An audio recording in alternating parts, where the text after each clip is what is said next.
Hey yo, this is a follow-up video to the top 3 games of July, kind of explaining why I like some of the games I like. This is a very random video. As some people know or don't know, I first got into gaming through Axis and Allies and then later Magic the Gathering.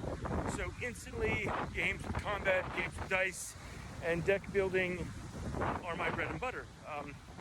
And we played Twilight Imperium 3 times, played Star Trek I believe twice or once, and I think we played Eclipse once this month.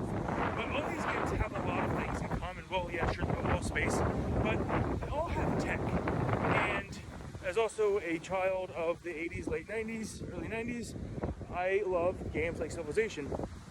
And I love games with tech, I love games with choice that makes each game different. Now, for TI4, especially in comparison to TI3, the tech is much linear, and that is amazing. It's very easy to see, what you're going to do and how you can get it and how you can get there. That's awesome. It's still hard. It's still hard to figure out, is Warsun really for me? Yes, Warsun is for everyone. Understanding that, especially in TI4, you are not going to be able to do all the techs that you want. You're not going to get everything you want. I like that because it makes, again, each game different and dynamic. Who got the Warsun, or who got Sling Relay, or how someone really just used another tech amazingly, and you're like, next time I'm going to do that. That really adds to the replayability to not just TI4, but also Star Trek Ascendancy. Again, there are lots of techs, and you're not going to get them all. This goes all the way back to Axis and Allies, when you could roll for tech advance and you pay $5, and if you roll a 6, you can get tech advance. And but the problem with these games, if you want to call it a problem, is the length. All these games are tremendously long. Eclipse, sure, yes, fine. It makes it different, shorter.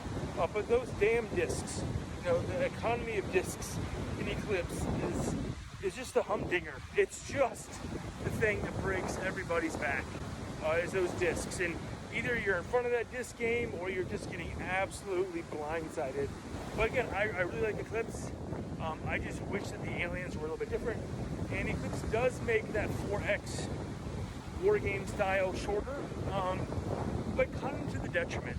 Eclipse technology is completely different. It's random, so you never know what you're going to get.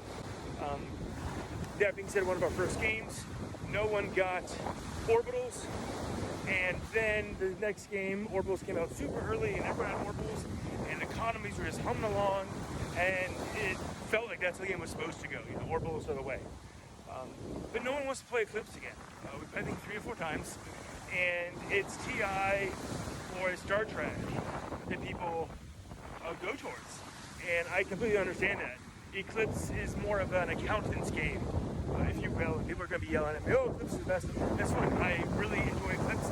I really like the ships that are different, similar to that of Star Trek, how I love some of the different ship models, especially the Vulcans. I think they have the coolest little ships. And the length is always a huge issue, Who has 6-8 hours or more, to play a board game? That's huge. It's absolutely huge. In today's age, it's just really a big commitment. And that's why I'm really hoping that Last Light, whenever it comes out or whenever it's shipped and delivered, that it gives us that same feeling of differences with technologies and races, to be a truly good shortened version of these games. All that being said, I don't think that even if Last Light is what everything is said to be, it's the best thing ever, I still think there's going to be a place for people that want to play longer games and that want a more grand sense. Again, I have not played Last Light. I cannot speak about it in any capacity. There's some chickens.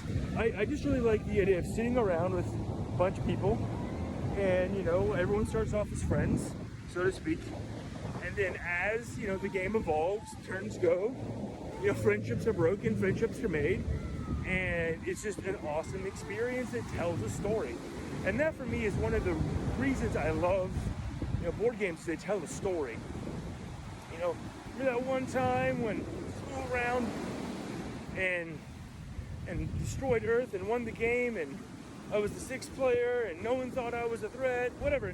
And a lot of games, they're so short that they don't even get a chance to have an arc. You know, it's just boom, bang, bing. Even Raccoon Tycoon, a game that I talked about in my top 3 videos, definitely has an arc where people go from few buildings to a lot of buildings and a lot of powers, and the game just kind of builds on itself. And that kind of game design is definitely really hard. I'm not going to say it's an easy thing to do, or everyone would do it. But so many worker placement games, hero games, I just don't feel like they have that sense of story. Now, I'm not saying that all dice chuckers, all Ameritrash games have story. That's definitely not true. But these that I'm speaking of definitely have it in some capacities, because I think they start off small. You know, like one system, and then they give you some or none asymmetrical player power. You know, you're different than these guys for these reasons. And then they let you build, you know, your empire, your place in the sun.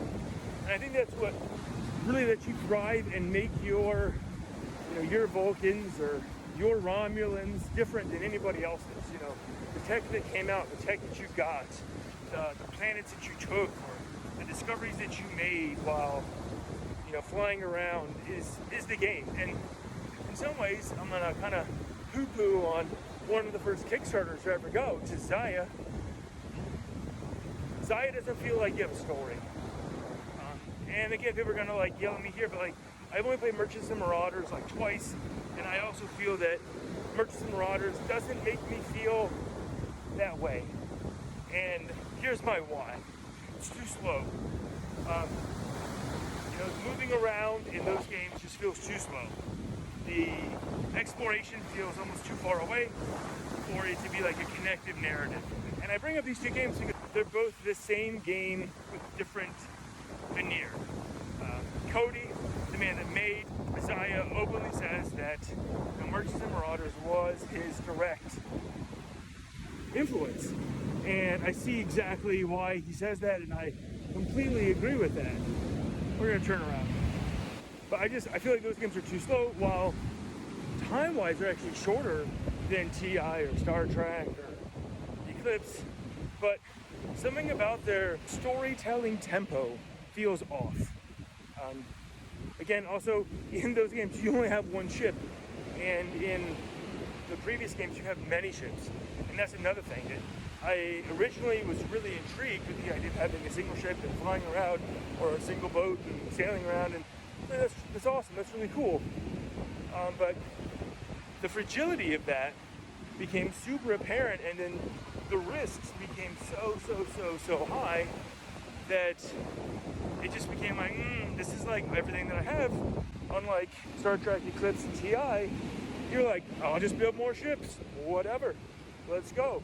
And there is a game space evolution that happens.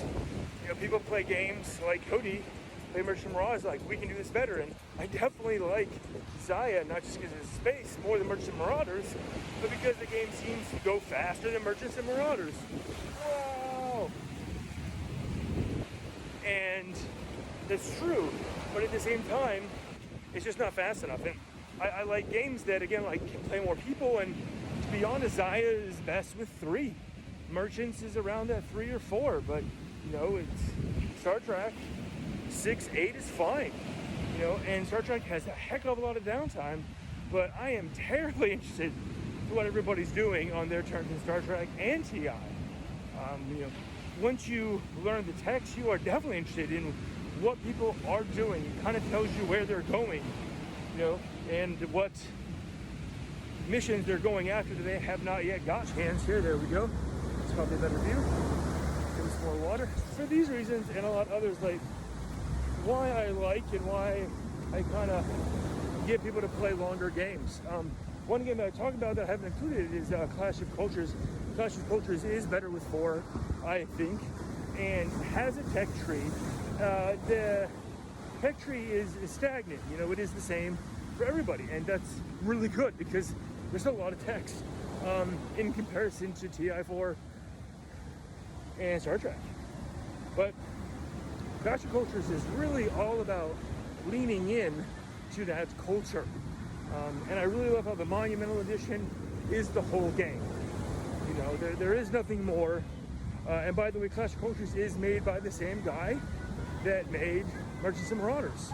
And it's funny that both those games are quote-unquote fixed, but there's expansions. Now, I don't know if that's someone in the company saying, you know, let's cut off the cream and sell it as an expansion or what. I don't know if that's what happened, but it definitely feels like that for both of his games, which I believe that he has made no other games besides these big colossus.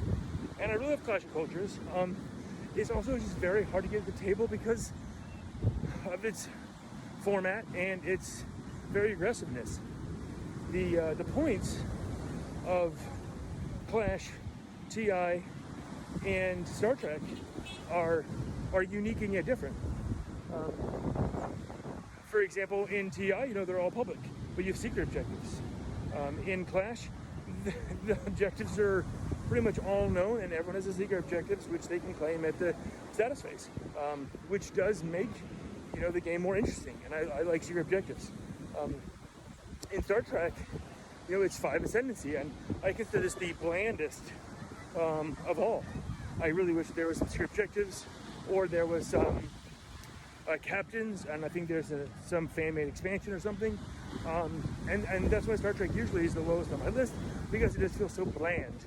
And it's onto the later expansions, the Breen, the Vulcans, you know, especially that you have some like interesting things going on with the races that makes the game feel just I'm orange guys, I'm the green guys, I'm the purple guys. And you know, the Borg in some way really add a lot to the game because the Borg make the game at times somewhat cooperative. I really like that, and I feel that the Borg should have been again like built in and not just like cream to buy later. I feel like that should be an integral part of the game. Especially because Next Generation is when most people started watching or knowing about Star Trek, and Next Generation pretty much starts off, you know, with the Borg. Other being said, the scoring and the objectives, you know, needs to be dynamic and needs to really feel like that theme or world that you're playing in. And I feel that Star Trek, with maybe it can be more, but like with some tweaks or some objectives would be nice. Yeah. I really like big games. I like sitting around with a bunch of people that I enjoy playing games with and just, you know, enjoying the day. I guess it all harkens back to me being a Florida kid and having hurricanes come in almost every year and sitting around playing X's and O's with my siblings or my friends. I love that. I love that story that we tell around the table together about, you know, that time when the Russians, you know, whether in Africa or the Brits single-handedly, you know, took France or something. You know, I remember those things, and feel that if a game has more, tells a story. I'm not saying like we need to read from a text like My Father's Work or Mansions of Madness. You know, I'm not talking that kind of stuff. I'm saying that a story where your choices create different parts of the story or different game paths, and you know, that's the best. And that's very hard because players need lots of agency, and that's super difficult as a game designer.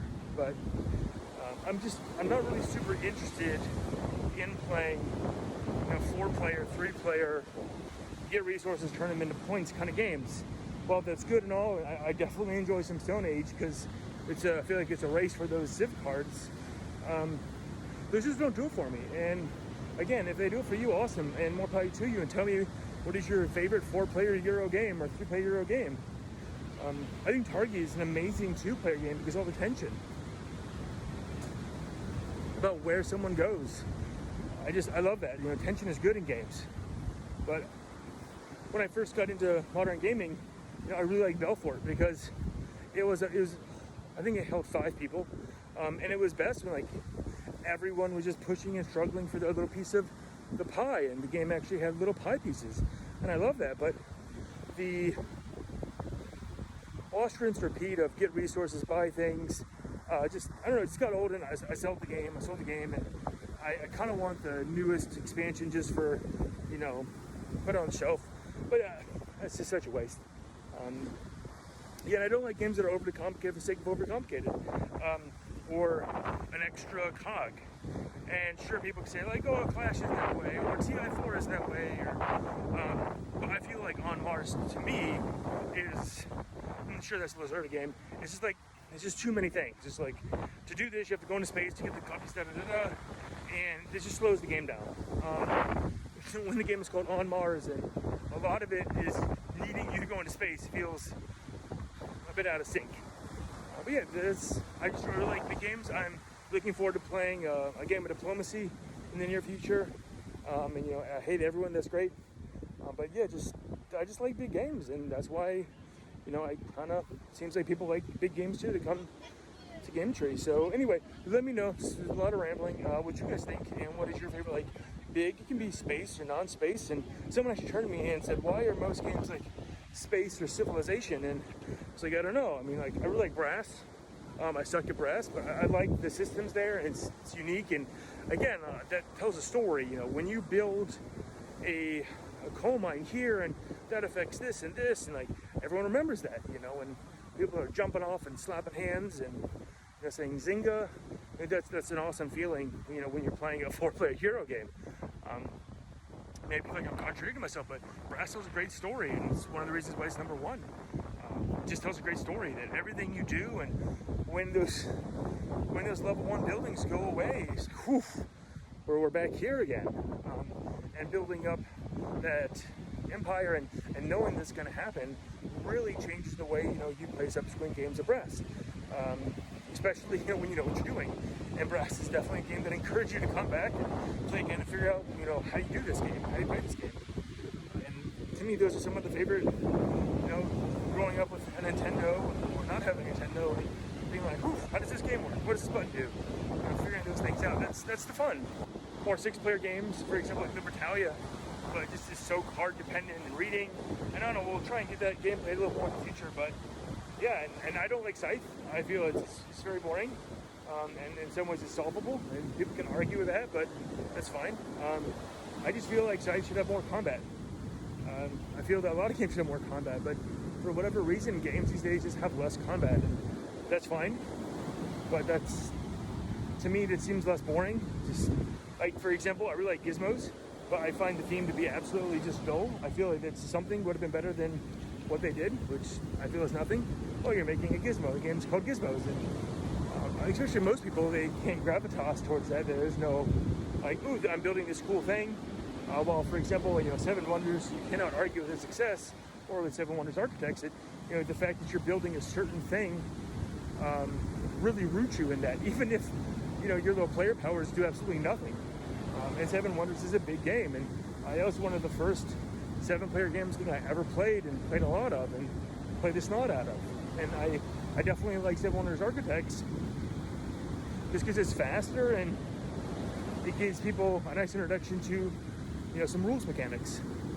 And then when they're ready or when they're willing, they want to play Seven Wonders Architects, the original Seven Wonders, that it's going to last quite a while, maybe an hour or so, in comparison to Seven Wonders Architects, then that's great, and they can go ahead and jump into that. But yeah, I just feel like a lot of games, they're neutering their combat for the sake of appeasing an audience, and to me, that's just not what I grew up with, not what really attracts me.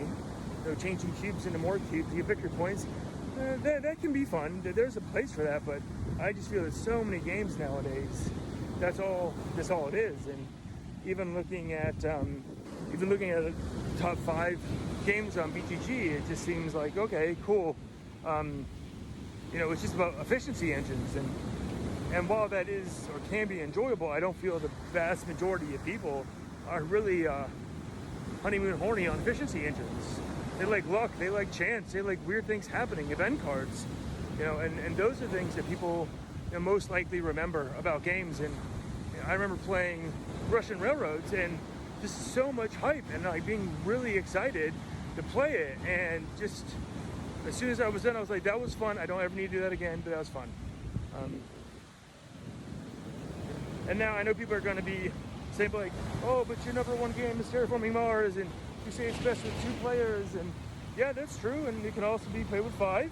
but you don't get to do as much stuff. And Terraforming Mars tells an amazing story with 2 players.